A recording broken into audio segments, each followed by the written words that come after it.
Buongiorno, I am Antonio, or Zinger, and today we're going to be looking at Blackout versus Turnip. I've already watched this video, so I just my thoughts kind of rattle around through today, and I was a bit sick, so that's the reason why I'm recording this now, but I think this has a lot of good things to look at. So, firstly, I'm going to talk about the stages. So I don't know what um, stage list you guys have, but I would really advise not going to Battlefield against Aegis, and the reason why is because if you can kind of look at the stage layout, it's a very concentrated stage, right? It's very like so many of these zones are very what's the word, claustrophobic, right? Which works really well for sorties, especially ones who have like a pyro up there. You know, these platforms, especially like these gaps here, make your landing a lot more sort of linear, far too linear than what it should be. So I would say kind of avoid playing this. You just don't get a lot of stage to play on. If you can, take them ideally to PS2. If they ban it PS2, I'd go to either SBF, Town and City is also great. Any stage where you get to play more of your game. But let's keep it going. So, one thing I'm going to look at a lot is how you play with nades against fast characters. So, just looking at the matchup, right? So, Aegis, obviously two characters.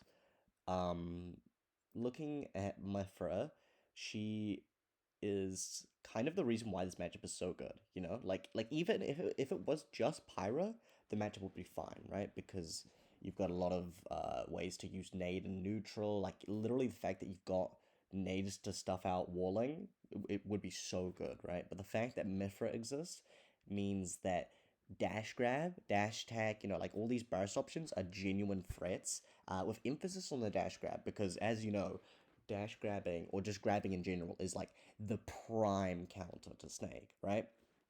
And so how do you deal with this? So we'll look over the answers soon, but we'll look at how you dealt with it. So you start at the game with a double nade pull. He picks up the nade, double trade, I think. That's fine. Putting yourself in a bit of a dangerous airspace. If Mithra hits you with any aerial here, they will convert you into huge damage. But I like the way that you're using the platform. You're anchoring a nade there. I do believe this is a back air, and I think this is slightly too risky. If you're kind of looking at the percents, the stage positioning, you know, like I think what would be best is from here, just do like a plat drop or run off, be reverse nade. You know, like you don't really need to like get the center stage as strongly as you're looking for it, right? Especially because if you hit this back here, what are you gonna get off it? You know what I'm saying? Like the most you'll get off it is a fringe scenario, where you might get like more percent. You know, like you're not creating a sustainable scenario for yourself, right? That's essentially what I'm saying. If you committed to a drop instead, you would have covered your sort of area with the nade, and you would have pulled out another nade. But regardless, okay, so another rule of thumb, don't try to pull nades when you don't have stage control, right? He's whiffed an aerial up here, he's above you. Pulling out a nade here is very scary, especially when you've got a nade here, right? Effectively speaking, you don't have two nades, right? This nade will never do anything to the opponent because they like he's not gonna have to run onto it, right? Effectively speaking, you're only playing with one nade at this point, which means that the game plan against you is actually going to be very linear and a lot more easier than you'd expect, right? So I'm going to wager he gets something. Okay, yeah, he gets a down tilt. He panic shields, he gets a grab, and then you explode, I imagine. Nope, okay, held shield, and then you get a forward air. I'm sure there was meant to be an air, but, regardless, this scenario was a little bit bad for you because it meant that nade here does nothing for the foreseeable future because you've commit to holding center stage, and then you get another nade out, which means that you've got a nade here doing nothing. You've got a nade here holding you vulnerable to a down tilt, and then this sort of scramble happens.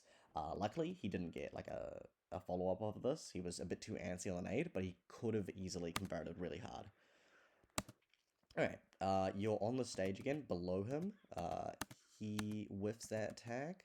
I like that you're playing around the nades and platforms. You're really trying to abuse the sword advantage that you know, when they hit the nades, and that's very good. But you're still committing to the platforms. You know what I mean? I think you need to get some ground back, right? And when you do get that ground back, you want to set up your inevitable turtling position, and then you want to start like, you know, controlling neutral. And the way we'll look at it is a style I like to call one nade, where you have a nade anchored, and then you purposely use that nade to throw another nade, and just the fact that, like, you know, that first nade will explode allows you to throw the second nade. Um, I've got a VOD lined up that shows just this, but let's just keep on watching because, you know, this VOD is only 6 minutes, so I thought I might as well include another VOD. All right, so yeah, you didn't have jump here, which is fair enough. So I don't blame you going low. I've been in this scenario before. Sometimes you just have to eat the C4 recovery. You know what I mean? Um, in general, if you're in this is like the win condition for Pyramorpher, right? So getting a C4 and trying to scoot yourself up just a little bit higher is probably the best. That or no, that was just over. Yeah, I mean, you could have done if you wanted to really save on resources. You could have done. I'm sure you know this, but you know, up B, what is it? Nade, back toss, down air dodge up, and that stalls you for a little bit. But you know, I think C4 probably does the better job here, especially because it is Pyra. You know, so unfortunate stock, but it's okay. So okay, you've got stage control for the first time. You blow up C4 and you replace C4, so now it's on a platform. That's really good, right? You place an aid now, and you go for a poke. You kind of see what I mean with these back airs, right? Like, let's say you did hit this, right? And it's a fresh back air, so it'd probably send around here or something like that. I guess you'd be winning neutral, but like, do you know what I mean? Like, you're not really getting a lot of utility out of the back air, right? Back airs like this are really good when the risk reward is super in your favor, right? Like, let's say it's like they're 120% and you're only like 50% or something like that, right? Like, that's when you should start throwing around these bears. Otherwise, what would have been better here is just doing the empty hop, right? Because you did the jump, right? Snake will never land on a platform on a full hop unless he does a back air, right? So if you landed back down, then you could commit to a neutral scramble. But instead, you kind of leave yourself open on the platform and letting them kind of play their game. All right, back to the floor. You've got nade. I would do back stance nade here because you're really trying to get them attacking you. And then also I would roll in. So let's see what you did. Okay, so you held shield and you picked up the nade. In general, versus characters this fast, I wouldn't try to pull a nade in their face. Mainly because of grab, but also if tilt they hit you for some godly reason. And you're in another edge guard situation now. Good, you love that. Good air dodges. Down airing back to a platform. Nade your trick. Alright, yep, another back air. Again, you know, if you hit them, nothing would have really happened. Also because you fast fell it. And then he throws a nade at you. Now, you've exploded him here. What you should do is back stance nade, dash back, throw another nade over top, and kind of set your little turtle zone up. But I feel like... Oh, no. This is actually pretty good. Hang on. Nade. C4. Yes, that was good. You're using the effective range. Nade is there. Yes. And then you free the nade. Yes, that's really good. Yeah, so the reason we do this, right, is because this blocks the pokes off, right? Because let's say they're dash attack, right? They're going to pick up the nade, then they have to shield, or they just get, like, a really bad neutral for the next, like, 2 seconds, right? Because if you're holding nade, you know, you can't grab, you can only do specials. Mephra specials aren't good for neutral, right? And then you opt to throw a nade here, catching the first nade. This is a really good spot to be in, right? And like this neutral win, you could have extended it a little bit more. I feel like you didn't really react to it. So what I would have done is I would have kind of, you know, seen the hit after the jump. I did try not to like preemptively do the nades. Just try like, if you jump and you see you hit them, then you fast forward back down and then you look at where they're gonna hit, right? But you reset it back to here. But regardless, that was a really good situation beforehand. You kind of got a good thing going here where you sacrificed a bit of space, and by a bit I mean a lot of space, to set up a double nade zone, and Mithra just so fast, right? But that was a good whiff punish.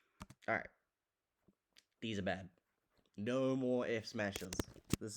I'm keeping this for my fucking laptop. You know what I'm saying? Like, these are really bad F smash. I'm not gonna sugarcoat it. You know what I'm saying? Like these are, like on the off chance that he did go low, right? Even then, you know what I mean? Pyra up B hits below stage, so you would have to get like a ridiculously good timing, right? Like it probably wouldn't even be a two frame. You'd probably be hitting them below the stage, you know? So I say no to this. And what we'll find is one of the best answers to this sort of recovery is back stance nade, and I'll show you exactly why in the other VOD. But regardless, he gets back to ledge. You do an empty hop out of that. Probably could have been a back here. I know I was just criticizing back hairs, but the fact that you have so much more stage control, this would have been a really good jump call out. And that's what back is kind of used for. That's what I would really abuse in my region. But you get put down there. You're forced to recover low. Nice air dodge. Obviously, that was meant to be a down air, but scramble scenario, I feel like you were kind of, I remember you saying that you kind of mash at times and you're not being patient enough, which I do see come out. Keep in mind, you've got 5 minutes, you know what I mean? Like, I'm not saying to camp out, but in general, what I think, I think people kind of misattribute what camping is, right? Camping, it isn't a one-way street, right? Like camping and you know what, I'm gonna link you a video of this actually. Camping isn't, like a side of a coin. There isn't aggression in this camping, right? Because I feel like when people think of it like that, they always get to the conclusion that, oh, so the way to beat attacking is to camp, and the way to beat camp is to camp more. Because that's not really how neutral works, right? Inevitably, you have to take some sort of risk, or you have to set something up to make your neutral valuable, right? So when it comes to camping in quotation marks, what you really should be doing, and why top players are so campy, is that it's less about them not approaching and more about them choosing when to approach right.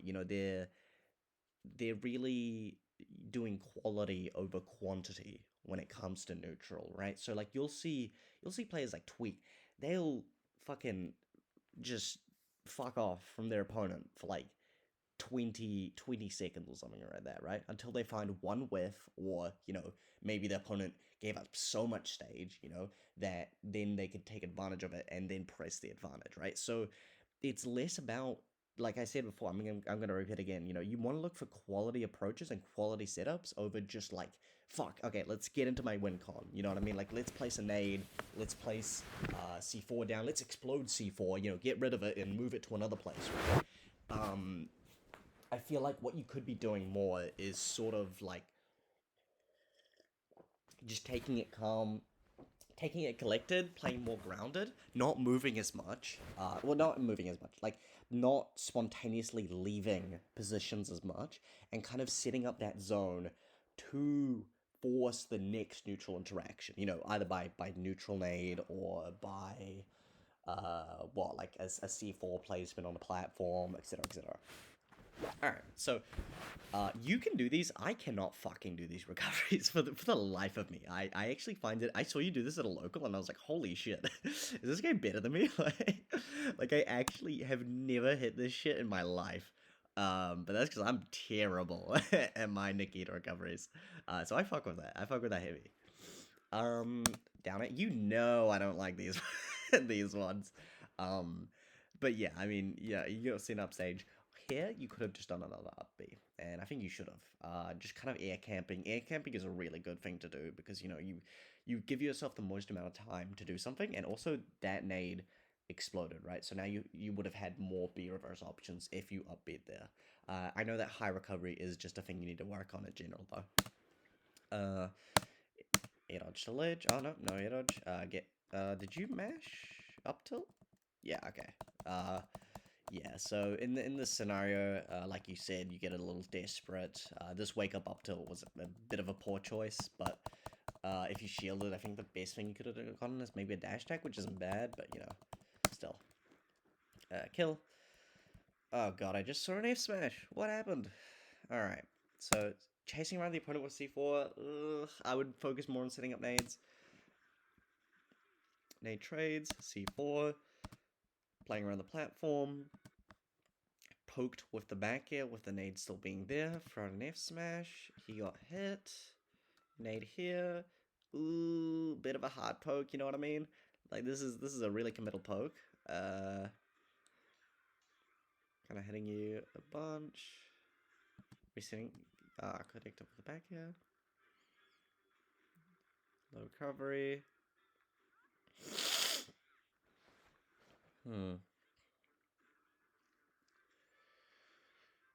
Nice patience, but oh, I feel like you're gonna get baited into a roll here. Yeah, okay, you are.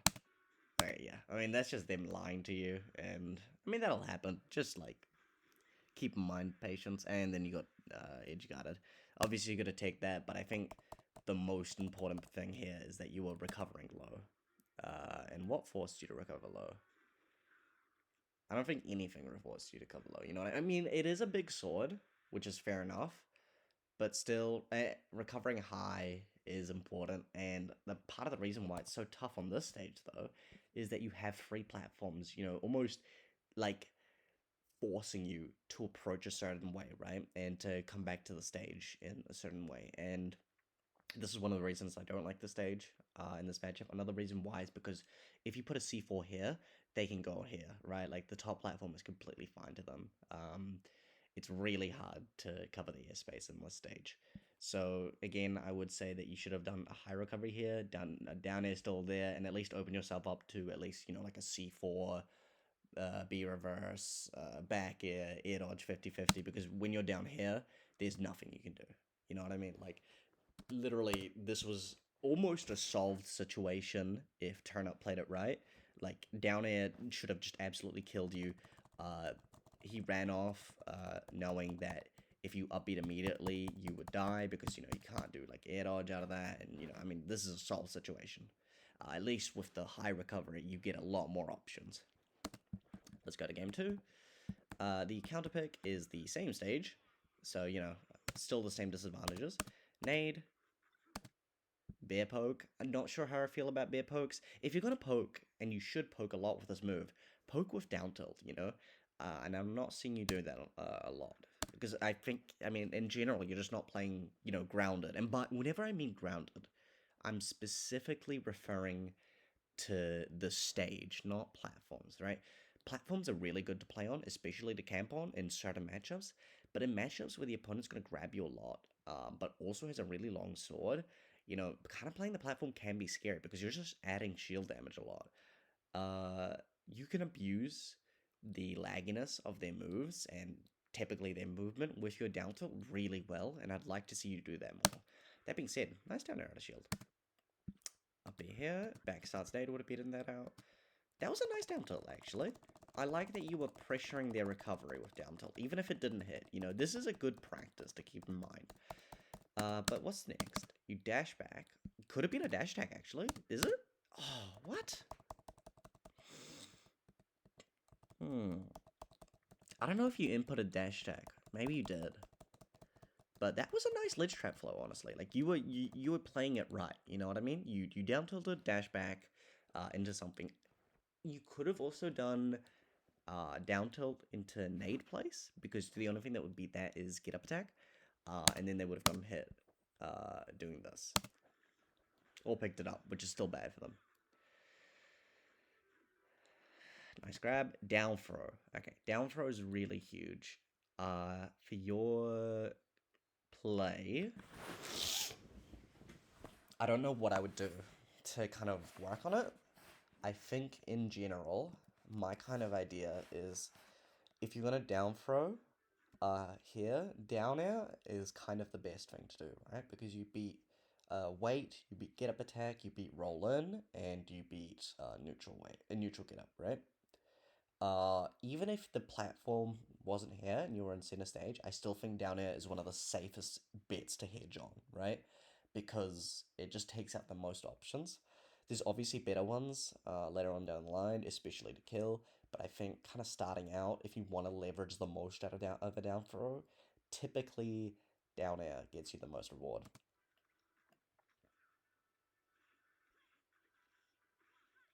Are you not nading out of these combos, by the way? I'm assuming you are, because, you know, it's snake main, but I don't know.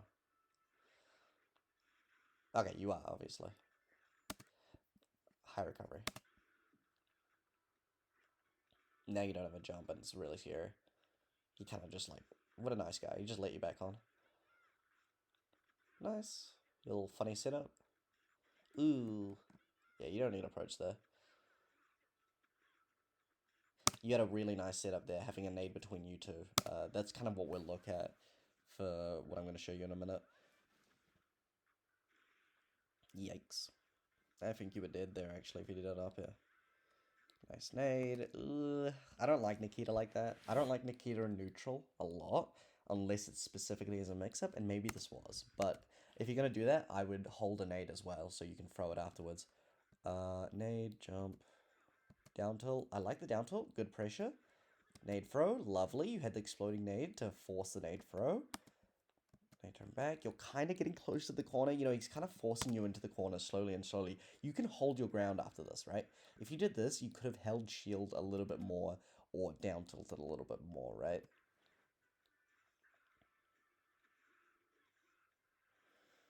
Hmm.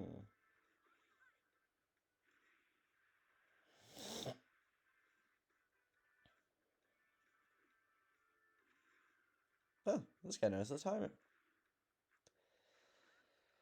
I'm assuming he's hitting you here.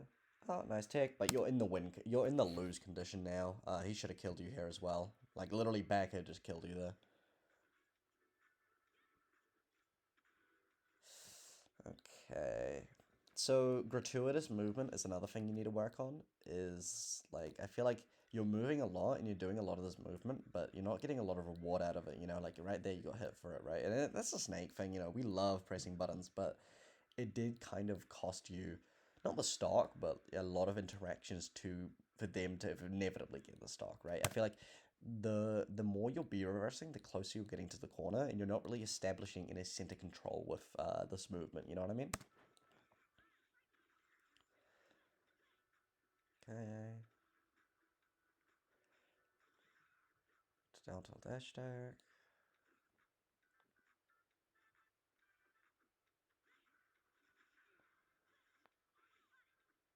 Yikes. Yikes. Yeah. Recovering to ledge is hard in this matchup. And also you were low percent. You could take a few hits. Going high is pretty cool. You might have lost a jump somewhere, but even here, up B, down air, really nice position.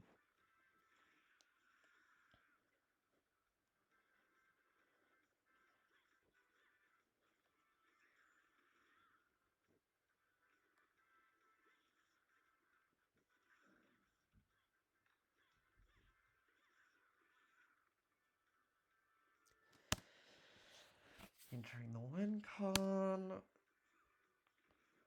Okay. Oof. Good hitting the back here. I like the mix-up you were going for there, but it's a bit too late, I think.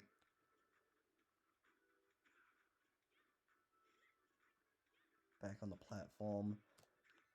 I would throw an nade here instead of Nikita, but what the fuck? Wait, hang on. What did I miss? Never mind, you're the goat?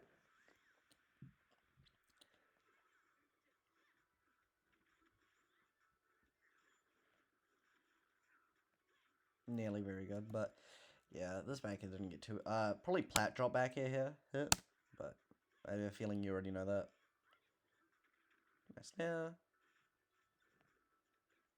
Probably a turning around grab was effective there. Yeah, okay. I don't have a lot to say right now, because like we've kind of gone over the major points, but this transitions very well into this. So this was Pound. This was Cosmos versus Apollo Kage, and we're gonna kind of like not gonna go through all the games. And also Apollo Kage actually lost this set, but this is a very good set to kind of just understand the counterplay against Pyro and Mithra, right? So let's first look at Mithra, and that's thankfully who Cosmos plays a lot, right? Hang on one second. All right. So, yeah. So, yeah, okay. So this set, what we'll see a lot is that towards the middle and towards the end, what Apollo Gake really does to kind of win this set is not win the set, to win games in the set, win control in the set, is placing a nade between himself and Mithra. So he starts at the game, bad option right there. He put like a nade there. Nade trades. This is very standard. In the corner, gets a grab. I mean, this is kind of a him thing. Very good at that. And here is the first bit of tech. So if you put nades in the corner, in this sort of spot on the ledge, watch what happens when Mithra tries to recover. So he gets exploded here, and it's a forced trade. Literally, the only thing you can do about it is delaying your recovery so long, right? But you're probably not grabbing ledge since you're a fast faller. And if he got the sweet hit, freest spike ever, right? But that's a really good counter in this matchup, is placing nades in this sort of spot. Also, bird dropping them, kind of like a bird poop, this way can also be very effective. Against Mithra, this is slightly less effective, and only the bird poof method can work. But it's still a good ledge trap. And I think that's something you need to work on, because I do just see you ripping F smashes sometimes. I'm gonna mute this commentary. Again, little poop over there. He used Pyro to get away from it, and now he's in a position where he can. Ideally, he should have forced a ledge trap. He kind of just wiggles Nikita back and gets hit by down air. There's a lot of things he could have done better in the set, and I'm not going to coach him, right? He's a fucking top player, of course. He's got better coaches to talk about, but you can kind of see the kind of things he could be doing that even you could be doing to win your Mithra matchups or Pyro-Mithra matchups. Insane back air, one back air that I also have gripes with, but at least that, the difference between him doing this back air and you doing this back air is that you were doing the back air at around like 10% or something like that. He's using the back air at 94%, right? So at least if he's hitting this one, it's killing. Auto cancel Nair, I'm sure you know this as well, but it's also a very good trick to abuse.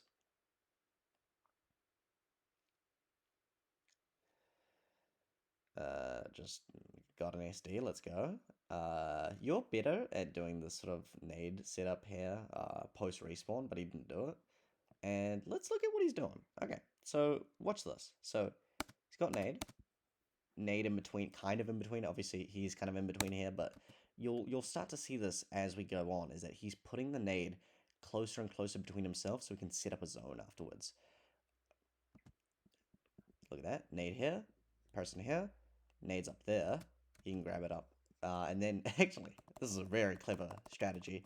He put a nade between himself first. Like that. I would actually say, so I know that you like to do the soft toss neutral B into Z grab into B reverse. I like it, but I also think a more effective strategy is Z catching a nade and then B reversing it, Because effectively, if we take the mix-up that you're doing right now, you're kind of Z dropping the nade where it already is, you know what I mean? Where in this one, he moves the nade, you know what I mean? Like he's grabbing the nade from here, right? Shifting it from here, B dropping it here, and then putting it between him and the opponent. And this is really strong because now this nade is cooked. If he didn't like avoid this, he would have gotten hit here, right? Which means that because he B dropped it as well, he opened himself up to a soft toss, right? So it's almost the inverse of what you do, right? And because of that, now he's got a nade between himself again when he resets neutral, and he threw out a side B. Now he's got c4 between him, and maybe that's talking too much into the level of play here, but you know what I mean? Like, you're always keeping a neutral tool between a rushdown character, right? Because that's their goal. They want to rush you down. So if you have a nade between each other, you can set up a zone and set up your neutral. And by setting up a zone, I feel like I always say this. By setting up a zone, what I'm really meaning is, you know, using nade as almost like a waste of time or an option select to orchestrate another neutral interaction later on, right? Ideally, what you're doing is looping these together, right? So if you have this explosion here right now that he did here, right? He's set up this explosion. He's not just exploding it, right? Because if he just explodes it, he's actually resourceless, right? He's exploding it after he pulls a nade. And why does he do this? Well, okay, so between nade, another resource. Between nade, another resource with Nikita, and also C4 right here. I'm sure he was present of that. Now, explosion, but he also has another resource because he just placed an nade, right? So he C4's here, walls out an approach. Now he's got a nade. He could have thrown this, and he does, right? He does a B reverse, so he plops the nade again, right? And this is a really clever mixer. I saw this and it actually kind of blew my mind, right? So he always has a projectile slash resource in between his opponents and one on him that he can use later on, right? So C4 holds this, bird drops it, soft tosses this, Nikita. I feel like I'm Gotham chess, you know what I mean? Because look at this. Was that not just such a good bait, right? But anyway, the principle still lies. He places a nade in between himself, and he also uses explosions with the knowledge that he's got a resource he's cooking. Like he's using the time that it takes for the first nade slash C4 to explode to cook the nade that's already on him, right? He might even C4 now. No, don't be silly, Antonio. He's gonna die instead. Alright, so nade between him and him. Got a nade cooking here, right? This is going to explode. And after this explodes, he actually has an auto-timed nade here, right? What does he do? Would you look at that? He throws it. So now this nade has exploded. This nade is going to explode soon after. He's got a nade here. He's going to soft toss it, maybe? No, he's going to roll in. And now he's got access to another nade because they're constantly cooking over each other. And he like, oh god, Apollo is really good. But like he's pulling out a nade just as this explodes. He's kind of looping these cooks together, and he might put like another nade after this, I imagine, right? Yeah, a nade here in between the opponents, right? And now this one's cooking while this one's gonna explode. And after that explodes, he's got a free toss. And that forces a jump. Then he punishes the forced jump with another nade toss, neutral nade, and then he tries to go for a dash tag. And this is like the most risk he's willing to take here. Tried to go for the auto cancel now. He's got a nade down there. He places a nade up here. He does a spot dodge up tilt. You should use this as well. Spot dodge up tilt is a really good tactic to use out of nade stance. He picks up with the up tilt. Now it's auto cooked. He probably meant to throw this the other way, and it would have been really good because then it would have forced an explosion, and then it would have had a nade auto cooked here. But regardless, mistakes happen.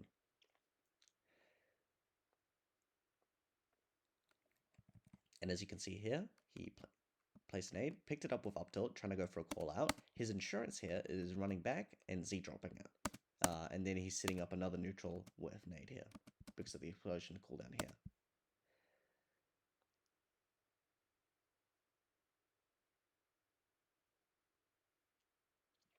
Recovering high, playing around these mix-ups, and then dies. Nope, never mind. Does it back here.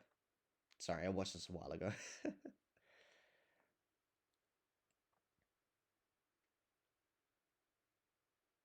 Get the mix up. So, despite the fact that he died here, he got a lot more chances to live than you would have if you just committed to a low recovery, you know? And as we can see here, Kage's recovered like maybe once to ledge.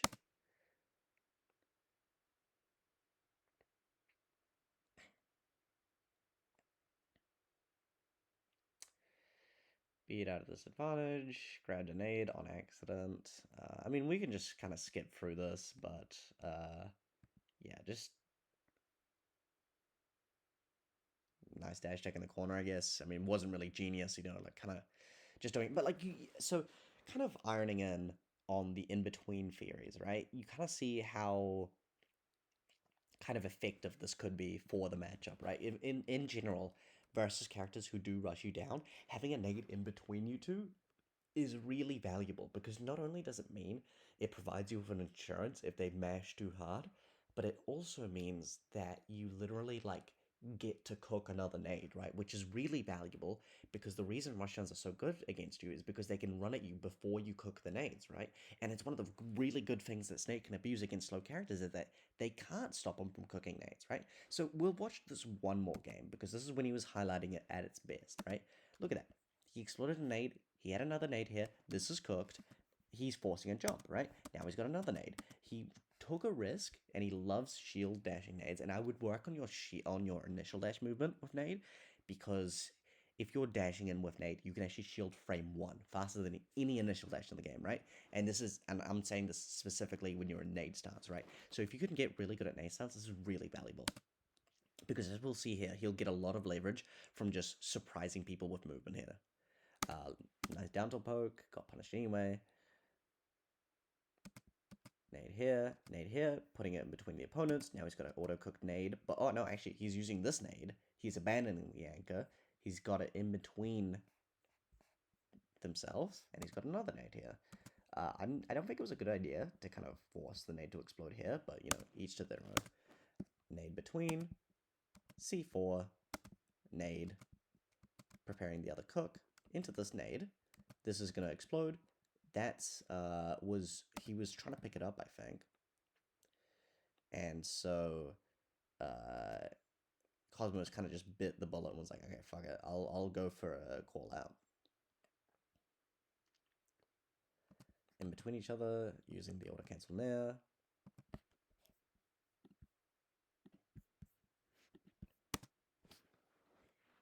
Nice recovery. Nade between each other. Nade here. This one's already cooked. He's got this one cooking. And he goes for the call out. You know, he's using Snake's resources and then playing around them with Snake, which is kind of ledge trap theory. It's kind of what Wash was telling me about, and this up air is a very good call out. In general, you want to be really comfortable with both up air call outs and back air call outs because it's one of your main win conditions against characters who have really good vertical movement, like Pyramithra. Alright, let's kind of keep skimming over the VOD. Double explosion setup. Nade reverse to platforms, which I was criticizing before, but you see here, he then uses the platform to be reversed back under. He's got the advantage to here, and probably could have converted into a back air there if he didn't drop shield too soon. I think he upbeat there. Hang on, did he? I don't know what he did there. I guess C4. Should have been on upbeat, I think, but regardless. Oh, there we go. Upbeat there. Even out of like a juggle. And now he's kind of setting himself up to recover safely with the Nikita there. Even though he dies here, I think. I fucking hate ads, dude. Alright.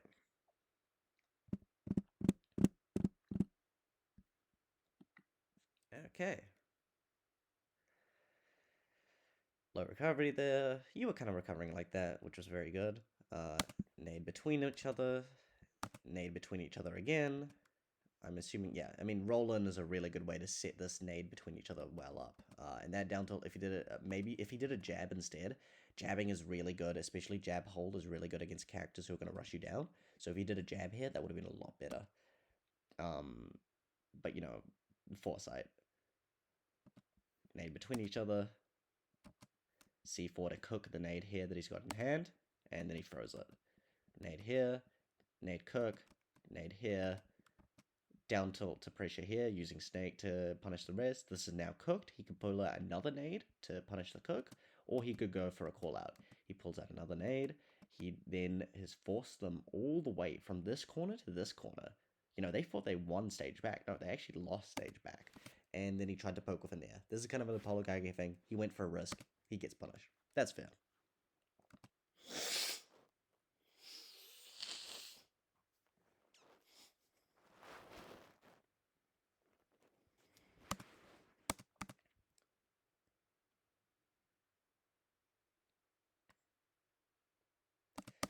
A little bit of scramble there, and then the dash. I love that grab. That's good. And still gets punished with the...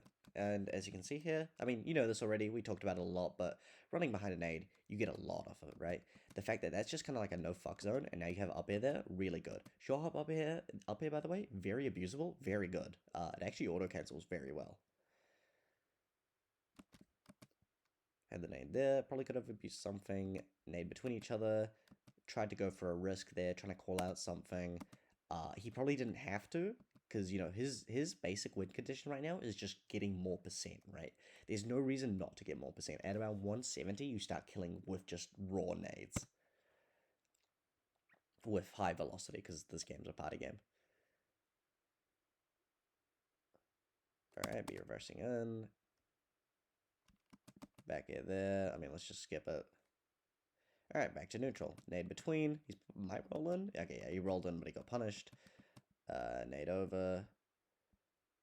Going in, nade between, C4 between, cooking this nade and this nade. Now that nade will explode, going through that nade, and now he's got another nade pulled up.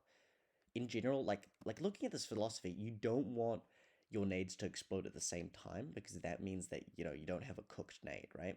In general, it's not a rule of thumb. Sorry, it's not like a rule of law. Sometimes you want to explode both nades, but it's really good to have both, like a nade cooking the other nade by simply existing, right?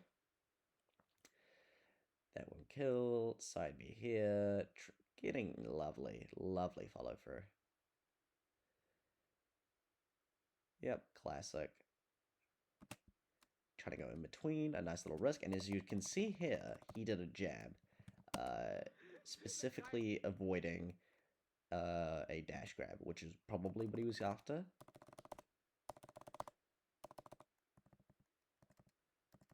Yeah, I think that's the starting animation of dash grab. That's the best thing you can do to get them off you.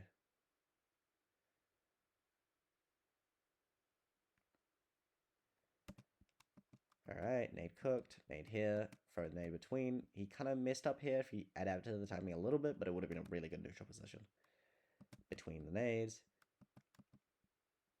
Between the nades. Now he's got this nade going up here. He can cook another nade afterwards, like so. He threw it back there, which is really good on his behalf, but that's still very good for him. Now he's got a C4 between. If he did C4, he probably would have gotten a very nice stock lead. Not stock lead, percent lead. Nade between.